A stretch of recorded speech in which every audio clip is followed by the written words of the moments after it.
하나님께 예배하는 모든 심령들 위해 채우시는 하나님의 놀라운 역사가 있기를 주님의 이름으로 간절히 축원을 드립니다. 6월 첫 주일입니다. 여전히 우리에게는 빈자리가 있고 빈 공간이 있고 또는 빈 마음이 있고 또 빈 갈증들이 있습니다. 하지만 빈 곳을 채우시는 창조의 역사로 이 땅을 채우신 하나님의 놀라운 은혜가 여러분의 모든 삶과 가정과 우리 교회 가득 채워지기를 주님의 이름으로 간절히 축원을 드립니다. 6월에도 채움의 역사가 이어지기를 원하며 특별히 6월에는 기도의 기적으로 채워지는 하나님의 은혜가 저와 여러분의 삶에 가득하기를 주님의 이름으로 간절히 축원을 드립니다. 초대교회를 보면 놀라운 기적의 역사들이 가득하여 있습니다. 어떻게 지금은 사라진 것 같은 기적의 역사들이 초대교회는 그렇게 많았을까? 다른 거 없습니다. 순수한 믿음 때문입니다. 순수한 믿음이 사라졌기에 우리는 기적을 경험하지 못합니다. 순수한 믿음은 다른 것이 아니라 의심 없는 믿음입니다. 오직 예수 그리스도의 이름 안에 하나님의 권능의 역사가 있고 오직 믿음 가운데 하나님의 놀라운 은혜의 역사가 나타남을 믿는 믿음, 복음 안에는 능력이 있다라고 선포할 수 있는 자신감 있는 믿음의 고백과 선포. 밖에 나가서 다른 사람 만났을 때 예수의 이름에는 능력이 있습니다. 복음에는 능력이 있습니다. 여전히 교회 속에 하나님의 성령이 살아계시고 교회가 세상의 소망입니다. 자신 있게 외칠 수 있으십니까? 그 믿음이 있어야 기적의 역사를 체험하십니다. 초대교회는 목숨을 걸고 자신 있게 이 고백을 세상 사람들에게 했습니다. 왜? 그렇게 믿어졌기 때문에, 그리고 그 믿음의 모습을 보았기 때문에. 오늘 본문 말씀에도 놀라운 기적의 역사가 나타납니다. 베드로와 요한은요, 예수님의 제자였습니다. 그런데 그들이 완전한 제자였냐? 그렇지 않잖아요. 베드로만 해도 예수님을 3번이나 부인한 사람이고 갈릴리로 도망갔던 사람이고 예수님이 찾아와 주셨고 끝까지 불러주셨고 포기하지 아니하시고 성령의 오순절의 임재의 순간에 그 자리에 있었기 때문에 성령 받고 온전한 예수님의 오순절 제자로 바로 서게 된 거예요. 그런 은혜를 입은 자, 그 즐거움 가운데 복음을 전하고 예수 이름을 담대히 전하며 부활의 증인이 됐던 베드로와 요한, 성전에 기도하는 일을 게을리하지 않았습니다. 오늘 본문 말씀을 보면 제9시에 성전에 기도하러 베드로와 요한이 올라갔다. 정기적으로 유대인들은 성전에서 기도하는 그러한 모습을 가졌습니다. 이후에 고넬료와의 만남 속에서 베드로가 기도하다가 하나님이 주신 환상을 바라보면서 이방인들에게 나갈 수 있는 길들이 열리잖아요. 마찬가지로 성전에 기도하러 정기적으로 올라가는 그런 모습들을 가졌습니다. 그거는 규칙적으로 반복되는 기도였습니다. 우리가 매일 새벽에 제단을 쌓고 주일에 예배를 드리고 수요일날 예배를 드리고 주중에 중보에 기도를 하고 이러한 정기적인 루틴을 가지고 우리가 기도를 하지만 그 기도가 얼마나 중요한지 알 수 없습니다. 초대교회도 이러한 기도가 끊어지지 않았습니다. 그런데 갈 때마다 성전 미문에 앉아서 구걸을 하던 사람이 있었습니다. 이 사람은 나면서부터 걸을 수 없었던 사람이기 때문에 사람들이 늘 아침에 옮겨놓아 하루 종일 성전에 드나드는 사람들에게 구걸을 하여 생계를 유지하던 그런 사람이었습니다. 그러니까 매일 지나가면서 볼 수 있는 사람이었습니다. 그런데 하루는 이 사람이 베드로와 요한의 눈에 들어왔습니다. 오늘 성경에 보면 그를 주목하여 보았다라고 되어 있습니다. 평소에는 매일 구걸을 하니까 그냥 지나치던 사람인데 구걸을 하는 것이 눈에 들어왔습니다. 사실 구걸을 하는 사람 중에는 진짜가 있고 가짜가 있습니다. 제가 콜로라도에 있을 때요, 수년을 계속해서 임신 8개월로 구걸을 하던 사람이 있습니다. 계속해서 임신 8개월입니다. 그 배는 아이가 나오지 않습니다. 그렇게 속이면서 구걸을 하던 사람이 있었습니다. 그렇지만 그 속임에 넘어가는 사람도 있습니다. 그러나 진짜 어려운 사람들도 있죠. 도움이 필요한 사람도 있습니다. 이날 베드로와 요한에게 그를 주목하는 마음이 생겼습니다. 그리고 그에게 우리를 보라 이야기합니다. 은과 금은 내게 없어도 내게 있는 것으로 내게 주니 나사렛 예수의 이름으로 일어나 걸으라 라고 선포합니다. 누구의 이름으로요? 나사렛 예수의 이름으로. 예수님 이름에 능력이 있음을 베드로와 요한은 너무나 잘 알고 있었습니다. 그는 예수님으로부터 부름을 받았고, 예수님으로부터 사랑을 받았고, 예수님으로부터 구원을 받았고, 예수님으로부터 능력을 받았습니다. 이 예수의 이름에는 능력이 있음을 알고 있고 믿고 있는 베드로와 요한이 곧 나사렛 예수의 이름으로 일어나 걸으라 라고 주님의 이름으로 선포합니다. 지금도 이렇게 예수님 이름으로 선포하는 기도의 모습들이 있죠. 여러분, 정말로 나에게 어둠이 있거나 문제가 있거나 힘이 들거나 할 때 주님의 이름을 불러보십시오. 나사렛 예수의 이름으로 명하노니 질병은 물러갈지어다. 나사렛 예수의 이름으로 명하노니 어둠의 권세는 물러갈지어다. 담대하게 주님의 이름을 선포하며 기도해 보시기를 원합니다. 1000년대에 캐톨릭 때문에 많이 침체된 그러한 기독교의 역사 속에 정교회가 다시금 부흥의 운동을 꿈꾸면서 했던 운동 중에 하나가 기도 운동이었습니다. 그때 나타난 기도의 모습이 Jesus Prayer라는 기도입니다. 예수 기도입니다. 예수 기도는 예수의 이름을 앞에 두고 짧은 단문을 반복하는 기도였습니다. 영어로 한다면 Jesus Christ the Son of God have mercy on me a sinner. 이걸 반복하는 겁니다. 예수 그리스도가 하나님의 아들이시여 나에게 자비를 베푸소서. 예수 그리스도 하나님의 아들이시여 나에게 자비를 베푸소서. 나에게 유혹이 닥쳐올 때 그걸 이기기 위해서 예수의 이름을 부릅니다. 어떤 급박한 상황이 펼쳐질 때 주님의 도움을 부르기 위해 예수님의 이름을 부릅니다. 예수 그리스도 하나님의 아들이시여 나에게 자비를 베푸소서. 이 죄인에게 자비를 베푸소서. 예수님 이름을 가지고 했던 기도입니다. 예수의 이름에는 능력이 있습니다. 여러분 꼭 기억하시길 바랍니다. 여러분에게 힘들 때 주님 나를 도우소서, 예수님 나를 도와주소서, 이 기도를 놓치지 아니하시기를 주님의 이름으로 간절히 축원을 드립니다. 예수님 반드시 도우십니다. 우리와 함께 하시기 때문에, 나와 함께 하시기 때문에 주님은 여러분을 고아처럼 홀로 두지 아니하시고 여전히 함께 하시기 때문에 주님은 우리의 음성을 듣고 들린 대로 응하실 줄 믿으시기를 주님의 이름으로 간절히 축원을 드립니다. 그렇게 선포할 때 선포만 하고 그치지 않았습니다. 오른손을 내밀어 그 나면서부터 걷지 못하던 자를 일으켜 세웠다고 했습니다. 도움의 손길을 내밀었습니다. 손을 붙들었습니다. 내게 있는 것으로 내게 준다 하고 주님의 이름으로 선포했을 뿐만 아니라 내가 할 수 있는 손을 내밀어 그를 잡아 일으켜 세웠습니다. 그때 안진맥에는 발과 발목에 힘이 생겼다고 했습니다. 일어나 걷고 뛰고 하나님을 찬양했다고 했습니다.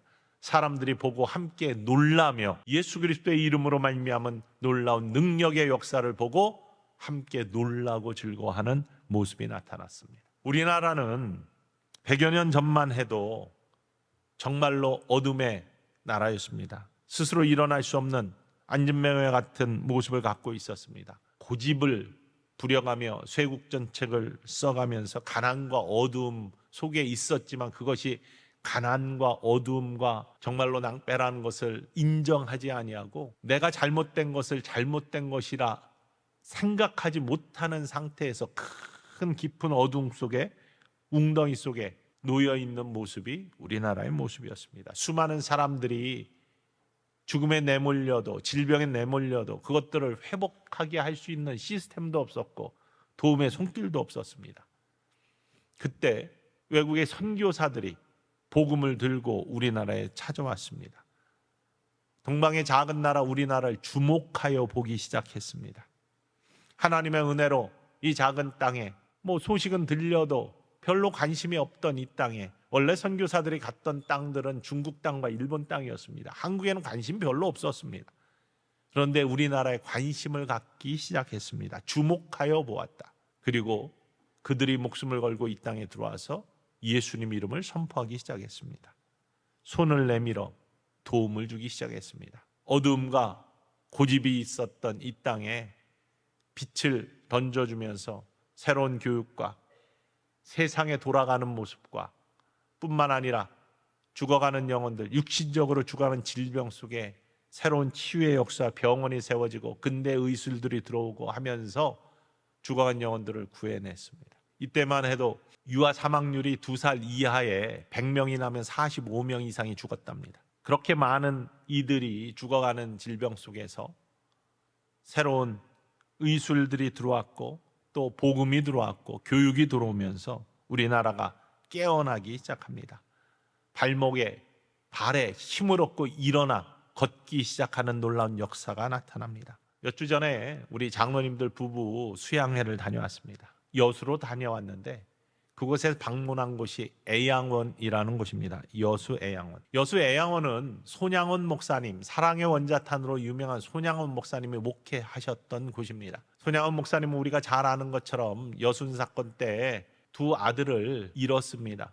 이 두 아들을 죽인 안재선이라는 그런 청년을 사형 직전에 구명하여서 양아들로 삼아서 사랑의 실천을 이룬, 그래서 사랑의 원자탄이라는 영화로 유명한 그러한 목사님이시죠. 근데 이 손양원 목사님이 목회하셨던 애양원 교회는 사실은 한센병, 나병 환자들의 집성촌이었습니다. 우리 일제 강점기 말에 신사참배를 교회들이 동의하기 시작하면서 그런 범죄를 저지를 때 끝까지 신사참배를 반대했던 주기철 목사님이나 이런 분들과 함께 우리 손양원 목사님도 이 신사참배를 반대하는 운동을 하다가 안수를 못 받고 신학교 졸업하고 헤매고 있었을 때 이 애양원에서 신사참배를 반대하는 목사님을 받는다라고 하면 손양원 목사님이 그 애양원 교회로 파송받게 되었답니다. 초빙받게 되었답니다. 그곳에서 6.25 전쟁 때 순교하시기 전까지 이 애양원 교회를 섬기셨던 것이 손양원 목사님입니다. 그런데 이곳은 한센병 환자들이 가득 차 있었던 곳입니다. 원래 이곳에 처음부터 이 애양원이 자리 잡은 것은 아닙니다. 이 애양원이 자리 잡게 되기까지는 일화가 있는데요. 포세이트 선교사님이라는 선교사님, 의사이신 선교사님의 시작으로부터 애양원의 역사는 시작됩니다.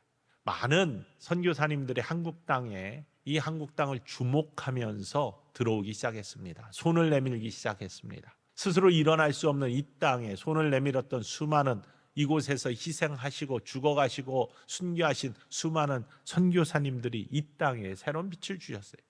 1904년 지금 전주 예수병원의 전신에 있던 병원으로 파송을 받아 미국에서 들어오신 포세이트 선교사님, 그곳에서 그 당시에 동해학혁명 때문에 나라가 어수선하고 많은 괴한들과 문제들이 있었던 곳에 괴한의 습격을 받아 민간인들이 상처를 받고 하면은 밖에 나가서 치료를 했는데요. 이 치료를 위해서 밖에 나갔다가 이 포세이트 선교사님도 귀가 잘리고 또한 턱이 나가고 해가지고 거의 죽을 지경에 미국으로 와서 치료를 받고 2년 만에 다시 한국으로 돌아오셨대요. 아니, 자기가 죽을 뻔한 그 땅으로 치료를 받고 다시 돌아오는 그 마음은 어떤 것일까? 얼마나 그것을 주목하고 마음에 품고 사랑하였기 때문에 이 땅에 다시 오셨을까? 2년 후에 다시 한국에 와서 배정받은 곳은 목포였다고 합니다.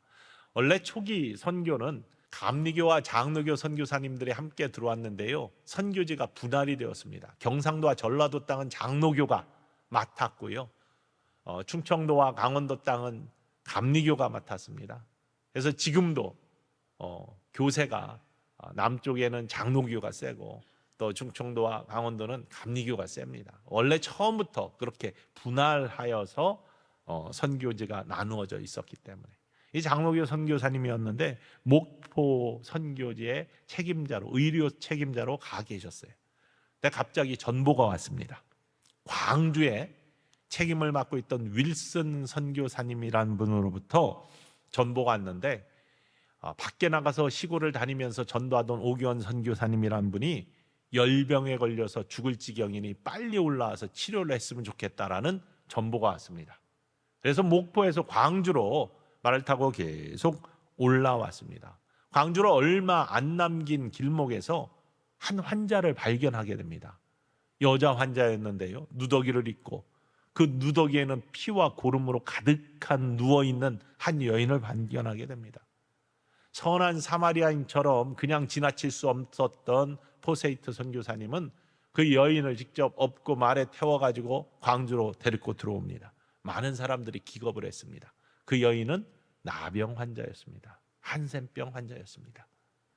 한센병은 전염력이 강하지 않은 병이라고 합니다. 그렇지만 면역이 약해져 있는 상태에서는 전염될 수 있는 병. 그러니 그 당시에는 전염이 쉽게 되었기 때문에 많은 이들이 걱정을 하였는데, 이 여인은 얻고와 치료를 한다고 하니까 많은 이들이 걱정을 했다는 거예요. 선교사님들도 걱정을 했다는 겁니다. 그러나 죽어가는 사람을 외면할 수 없었던 손을 내민 이포세이트 선교사님은 그녀를 잘 치료를 하였어요. 이 소식을 듣고 한센병 환자들이 몰려들기 시작했습니다. 그래서 몇 년이 지난 다음에는 600여 명의 한센병 환자들이 광주에 몰려들어 집성을 이루게 됩니다. 이렇게 된 것들이 많아지니까요, 광주에서 이제는 어디론가 이렇게 따로 독립되어 있게끔 이주를 해야 되겠다라는 그런 생각을 하고 1925년에 여주에 터를 잡고 애양원을 건립하기 시작합니다. 그리고 3년 후 1928년에 이 여주로 광주에 있던 600여 명의 이러한 한센병 환자들이 이주를 합니다. 애양원이란 이름은 그때 붙여진 건 아닙니다. 그 이후에 1935년에 그 애양원에서 치료를 받던 한센병 환자들이 자기들을 돌보는 선교사들과 믿음의 사람들을 바라보면서 사랑으로 돌보는 동산이라는 이름을 붙여서 애양원이라고 환자들이 붙인 이름이라고 합니다. 얼마나 그들을 정성껏 사랑으로, 그리고 그곳에 세워진 병원을 통해서 근대식 한센병 환자를 수술하고 치료하는 그러한 곳으로 세워졌습니다. 우리가 가가지고 그 박물관을 쭉 돌아보면서 그 시대에 사용되었던 의료 기기들, 수술 장비들을 많이 보았습니다. 정말로 1930년대, 40년대, 50년대, 60년대 이때 사용되었던 근대식 수술 장비들, 한센병 환자들을 직접 몸을 만지며 수술했던 그 모습들, 그게 선교사들이 손을 내밀고 사랑을 베풀고 아무도 돌보지 않고 성전 미문에 앉아서 스스로 일어날 수 없었던 그러한 자들, 한국 땅에 있었지만 정부도 안 돌보고 아무도 안 돌보는 그러한 한센병 환자들에게 손을 내밀어서 선교사들이, 또 믿음의 사람들이 그들을 돌보고 사랑으로 섬겼던 그 장소, 바로 그곳이 애양원의 모습이었습니다. 스스로 일어날 수 없는 우리들을 찾아오시는 성령님의 모습을 믿음의 사람들을 통하여, 사랑의 빚진 자들을 통하여 우리가 발견할 수 있었다는 것이죠. 새 소망을 주는, 먼저 주신 은혜, 먼저 체험한 사랑, 먼저 구원받은 그 감격의 은혜들을 나누는 손길들이 그곳에 있었습니다. 그것은 다른 것이 아니라 예수님의 사랑의 모습을 이어가는 축복의 사람들의 모습이었습니다. 우리는 모두 사랑의 빚진 자들입니다. 사랑의 빚진 자들, 예수님의 십자가의 사랑의 빚진 자들입니다. 이 땅을 찾았던 선교사님들도 예수님의 십자가의 사랑에 빚졌기 때문에 그 빚을 갚기 위한 사랑의 손길을 내밀었던 것이고요, 우리도 모두 죽을 수밖에 없는, 영원한 멸망에 들어갈 수밖에 없는 우리들이었는데, 우리 주님의 십자가에 흘리신 보혈의 공로 때문에 사망에서 생명으로 옮겨진 축복의 사람들입니다. 그리고 이 땅에 죽음을 각오하고 들어왔던 선교사님들의 사랑을 받으면서 복음의 빛을 받은, 은혜를 입은 사람들입니다. 그래서 우리나라 많은 교회들이 세계 선교에 힘쓰고 있는 거예요. 그 빛을, 사랑의 빚진 자로서의 그 빛을 어떻게 하면 조금이라도 되돌릴 수 있을까? 어둠의 땅, 조선 땅에 마음을 품었던, 주목하여 봤던 수많은 사람들의 그 사랑을 받고 이 땅에 빛이 들어왔습니다. 우리도 주님의 빛을 세상에 나누는 책임이 있지 않습니까? 이번에는 수많은 곳들을 우리가 바라볼 수 있지만 탄자니아 땅을 주목하여 봅니다. 무엇이 그곳에 필요한가? 이 앉아서 구걸하는 자에게 무엇이 필요한가? 베드로와 요한이 주목하여 본 것처럼 우리도 그 땅을 주목하여 봅니다. 깨끗한 물이 필요하답니다. 우물이 필요하답니다. 그래서 우리 구주 예수 그리스도의 이름으로 선포합니다. 그리고 함께 금식하고 사랑을 실천하자 해서 그곳에 우물을 팝니다. 작년에도 받고 올해도 받고 내게 있는 것으로 내게 준다. 베드로와 요한은 나사렛 예수의 이름으로 일어나 걸으라 라고 선포하며 오른손을 내밀었는데 우리에게는 그거보다 더한 우물을 팔 수 있는 물질도 있고 우물을 팔 수 있는 여력도 있고 마음도 있습니다. 얼마나 감사한 일입니까? 베드로와 요한이 품었던 마음은 도대체 무엇이었을까? 그 첫 번째는 사랑의 마음입니다. 사랑의 마음. 사랑의 마음이 있어야 주목하여 봅니다. 눈에 들어옵니다. 4절 말씀에 이렇게 되어 있습니다. 읽어볼까요? 베드로가 요한과 더불어 주목하여 이르되 우리를 보라 하니. 주목하여라는 말씀이 참 중요합니다. 주목할 수 있는 것은, 그것을 바라볼 수 있는 것은 사랑의 마음이 있어야 돼요. 여러분, 자녀들이 여기에 교회 학교 아이들이 많이 발표회를 하고 그럽니다. 학교에서도 하고요. 몇백 명이 서 있어도요, 자기 자녀는 눈에 쑥 들어옵니다. 그리고 사진을 찍어도요, 자기 자녀만 찍습니다. 교회에서 발표해도 요 앞에 앉아가지고 자기 자녀만 계속 찍습니다. 다른 자녀들이 눈에 안 들어와요. 다른 사람들도 사랑하겠죠. 그렇지만 내 자녀만큼은 아니에요. 그러니 사랑하는 만큼 눈에 들어오는 겁니다. 사랑의 마음이 있으면 주목할 마음이 생기는 겁니다. 연인들이 어디에서 만날 때 아무리 많은 사람이 모여있는 공원에서 만나도 쓱 드러나기 시작하면 느껴지기 시작합니다. 그리고 눈에 쑥 들어옵니다. 사랑하기 때문이에요. 사랑의 마음에 있으면 눈에 들어옵니다. 그런데 사랑의 마음이 없고 사랑의 마음이 식어지면 안 보입니다. 평소에 안 보이는 것들을 왜 그러느냐? 내가 문제 속에 있기 때문에, 내 문제에 빠져 있기 때문에, 내 상처에 빠져 있기 때문에, 내 문제와 씨름하고 있기 때문에 다른 것들이 눈에 안 들어오는 겁니다. 다른 것들을 볼 수 있는 여력이 없습니다. 나 자신도 사랑하지 못하는데 다른 것들이 사랑이 되고 눈에 들어옵니까? 그런데 이 내 상처의 문제, 내가 겪고 있는 문제들이 그리스도 예수의 능력과 십자가의 은혜로 치유되기 시작하고 그 사랑을 느끼기 시작하면, 사랑이 회복되면 다른 것들이 또한 눈에 들어옵니다. 하나님 사랑과 이웃 사랑이 싹 터지기 시작하는 거예요. 남을 못 보던 것들이 남을 바라볼 수 있는 마음이 생기기 시작하는 거예요. 사랑의 마음 있으면 남을 주목할 수 있습니다.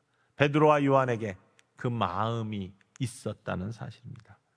저와 여러분에게도 남을 볼 수 있는 사랑의 마음들이 커져가기를 주님의 이름으로 간절히 축원을 드립니다. 그거는요, 자기의 문제를 이겼을 때 나타날 수 있는 문제. 자기가 여전히 죄와 씨름하고 있고 상처와 씨름하고 있고 내 문제와 씨름하고 있으면 남이 눈에 안 들어온다니까요. 다른 이를 사랑할 수 없다니까요. 내 이웃을 내 몸처럼 사랑하라고 했는데 나를 사랑하지 못하는데 어떻게 남을 사랑합니까? 여러분, 여러분의 문제들이 십자가의 능력으로 온전히 해결되기를 주님의 이름으로 간절히 축원을 드립니다. 예수 그리스도의 이름으로 여러분의 문제들이 온전해지기를 주님의 이름으로 간절히 축원을 드립니다. 그리고 눈이 열려져서 다른 이들을 사랑할 수 있는 십자가의 은혜를 펼쳐나갈 수 있는 축복의 사람들이 모두 될 수 있기를 주님의 이름으로 간절히 축원을 드립니다. 그렇게 베드로와 요한은 이 성전 미문에 앉은 사람이 눈에 들어왔고 그에게 예수 이름을 선포하면서 그 손을 잡아 끌어주었습니다. 두 번째 그 모습은, 그 마음은 손을 내밀 수 있는 마음. 손을 내밀어 6절과 7절에 그렇게 되어 있죠. 읽어볼까요?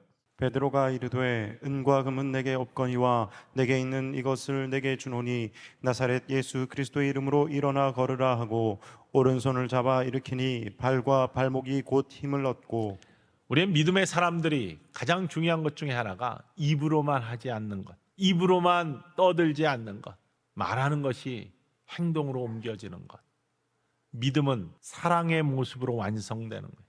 믿음과 사랑은 떨어질 수 없는 겁니다. 행함이 없는 믿음은 죽은 믿음입니다. 그렇기 때문에 손을 내밀었다는 거예요.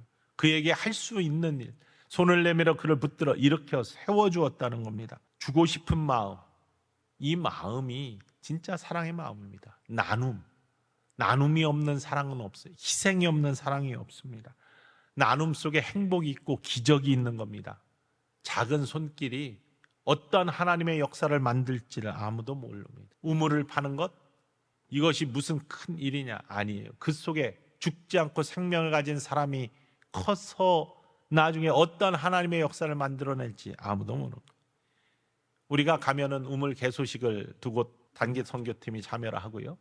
현지 목사님들 200분의 세미나가 있는데 그곳에서 제가 그분들에게 특강도 하고 설교도 하고, 우리 함께 간 분들은 간식도 또 음식도 섬기는 그러한 일들을 합니다. 또 건강검진도 해드리고 합니다. 그들의 건강한 또 영적으로 회복되는 모습을 통해 어떤 하나님의 기적의 역사가 이 땅에, 작은 선교사님들의 그러한 손길과 주목하고 손 내밀었던 것들이 이 땅에 어떤 교회의 역사와 믿음의 역사들을 써 나갔는지 우리가 그 흔적들을 본다면, 우리가 주목하는 땅들에 하나님의 어떤 역사가 나타날지 우리가 알지 못하는 거예요. 우리가 예상했던 것보다 더 큰 능력이 하나님의 능력이고, 우리가 기대했던 것보다 더 크게 역사하시는 것이 하나님의 능력입니다. 그 능력을 우리는 기대하고 기도해 봅니다. 우리가 하는 일이 아니라 성령이 하시는 일이기 때문에 반드시 안진뱅에게 발과 발목에 힘을 주셨던 성령의 놀라운 은혜의 역사가 우리가 주목하는 땅들에도 나타날 줄 믿으시기를 주님의 이름으로 간절히 축원을 드립니다. 세 번째는요, 함께 놀라고 기뻐한 모습들이 그 증거로 나타납니다. 걷고 뛰고 찬양했던 모습들, 이런 역사들이 반드시 나타날 줄 믿습니다. 함께 놀라고 즐거워하는 모습, 8절로부터 10절 말씀이죠. 읽어볼까요? 뛰어 서서 걸으며 그들과 함께 성전으로 들어가면서 걷기도 하고 뛰기도 하며 하나님을 찬송하니, 모든 백성이 그 걷는 것과 하나님을 찬송함을 보고 그가 본래 성전 미문에 앉아 구걸하던 사람인 줄 알고 그에게 일어난 일로 인하여 심히 놀랍게 여기며 놀라니라. 하나님의 놀라운 역사는, 성령의 능력은요, 예전에 끝난 것이 아닙니다. 지금도 이어지고 있습니다. 지금도 역사하시는 놀라운 하나님의 능력이, 성령의 능력이 성령을 간구하며 성령 충만함을 입고 내 뜻이 아닌 하나님의 뜻에 나의 삶을 조율하는 모든 자들 위해 일어나는 축복의 역사로 지금도 하나님은 살아계심을 믿으시기를 원합니다. 하나님은 역사하고 계심을 믿으시기를 원합니다. 그 순수한 믿음 속에 기도의 기적이 나타난다니까요. 하나님의 은혜를 경험한다니까요. 오늘도 써가시는 하나님의 축복의 역사를 경험할 수 있습니다. 그렇기 때문에 선교하시는 선교사님을 위해서도 기도해야 되지만, 후방에서 우리 모든 자들이 그것들을 주목하며 계속해서 후원하고 손을 내밀고 기도하는 역사가 있어 그곳에 하나님의 역사가 나타난 걸 바라보며 함께 즐거워할 수 있는 축복의 모습이 이전에 가득하기를 주님의 이름으로 간절히 축원을 드립니다.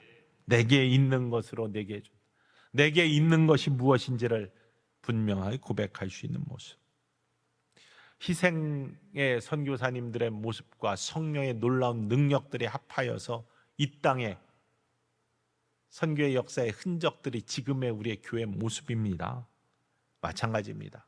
우리가 손 내미는 것이 헛되지 않다는 사실, 그것은요 우리 자신에게도 마찬가지입니다. 여러분 한 사람 한 사람이 때로는 스스로 일어날 수 없는 주저앉아 있는 안진뱅이와 같은 상태로 지금 앉아 있을 수도 있습니다. 그러나 그 누군가가 여러분을 위해 기도하고 있습니다. 여러분에게 손을 내밉니다.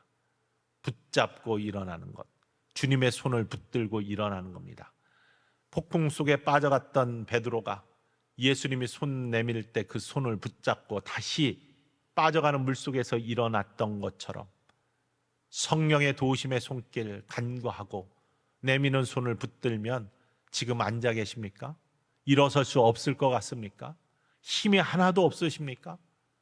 일으켜 세우실 때 여러분 발에도 발목에도 새 힘이 생기고 하나님의 놀라운 은혜가 나타나 여러분 자신이 뛰고 걷고 성전에서 하나님을 찬양하며 다른 사람들을 놀라게 할 수 있는 축복의 사람으로 우뚝 설 수 있음을 믿으시면서 성령이 여전히 나의 삶의 주인이시고 나를 이끄심을 믿는 믿음의 사람으로 우뚝 서실 수 있는 저와 여러분 되기를 주님의 이름으로 간절히 축원을 드립니다. 그리고 먼저 그 은혜를 받은 사람들, 남을 바라볼 수 있는 사랑의 마음으로 다른 연약한 곳을 주목하면서 고세이트 선교사가 죽어가는 한 여인을 살림으로 수많은 한센병 환자들이 살아나는 축복의 삶의 통로가 된 것처럼 저와 여러분이 그러한 축복의 통로가 될 수 있는 아름다운 섬김의 사람들이 될 수 있기를 다시 한번 주님의 이름으로 간절히 축원을 드립니다. 기도합시다.